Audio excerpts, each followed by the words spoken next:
एक खुशहाल गांव था जिसका नाम था फुरफुरी नगर। ये गांव बहुत सुंदर था। ठंडी ठंडी हवा, खूबसूरत नजारे और फल से भरे पेड़। यहाँ के लोग बड़े दयालु, नेक और इंसान थे और हर पल खुशी से बिताते। झूमते पर इस गांव में सभी के बीच एक डर मंडराता था जिसके बारे में सभी लोग वाकिफ थे।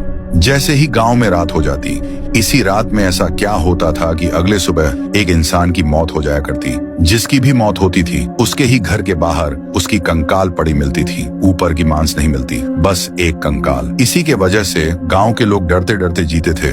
लोगों ने कई बार मंत्री या मुखिया जी से इसकी शिकायत रो रो कर करते, पर मंत्री भी कुछ ना कुछ करेंगे बोलकर अपने कार में बैठकर वहां से चले जाते। लोगों के बीच मायूसी सी छा जाती थी। वह मंत्री के सिवा किसी को मौतों के बारे में बता नहीं सकते थे। एक दिन लोग शिकायत करने के लिए रायस्टार के पास आते हैं। उसे भी रात में होने वाली मौतों के बारे में बताते हैं। सरपंच रायस्टार को बताता है, रायस्टार आप ही एक हमारी आखिरी आशा हो। इस मौत से हमारे फुरफुरी नगर का नाम मिट्टी में मिल रहा है। आप ही कुछ कर सकते हो, तुम एक हीरो हो। ये सुनने के बाद रायस्टार को भी एहसास होता है वो कुछ भी करके इन मौतों का पर्दाफाश करना चाहता था। फिर एक रात रायस्टार लोगों को कौन मार रहा है ते देखने के लिए गांव के चारों ओर फिरने लगा, हर गली चौराहा।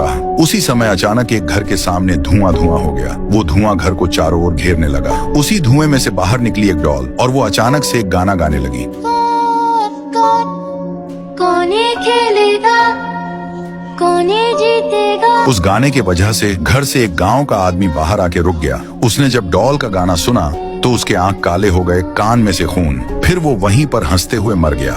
यही सब रायस्टार दूर से देख उसकी रूह कांप उठती है। अचानक वह डॉल लाश के आसपास धुआं करने लगती है। फिर पूरा धुआं हो जाता। डॉल लाश को लेकर चली जाती है। रायस्टार भी दिल थाम के अंदर घुस जाता है। दूसरी तरफ वह डॉल वो लाश टुंग टुंग साहिर को लाकर देती है। टुंग टुंग साहुर खुश होकर डॉल को कहता है, शाबाश, ऐसे ही मेरे लिए लाश लेकर आओ। मैं जल्द ही एक पावरफुल इंसान बन जाऊंगा और पूरी दुनिया पर राज करूंगा राज। ये कहकर टुंग टुंग साहुर उस लाश को अपने दांत से फाड़ के पूरा खून चूस के पीने लगता है। टुंग टुंग उसके पूरे मांस को खा के कहता है। उसी समय धुएं में से सबका चहीता रायस्टार बाहर निकलता है और गुस्से से कहता है, लोगों को मार के खुशी मना रहे हो, उसी खुशी को मिटाने के लिए मैं आया हूँ। ये कहते से ही डॉल आजू बाजू धुआं कर देती। फिर रायस्टार गुस्से से हाथ में बड़ी सी चाकू लेकर घुसता है। उसके बाद रायस्टार टुंग टुंग और डॉल के पेट पर चाकू घुसा घुसा कर मार देता है। टुंग टुंग ने जितने भी लोगों का खून पिया था वह खून फव्वारे की तरह उड़ने लगता है।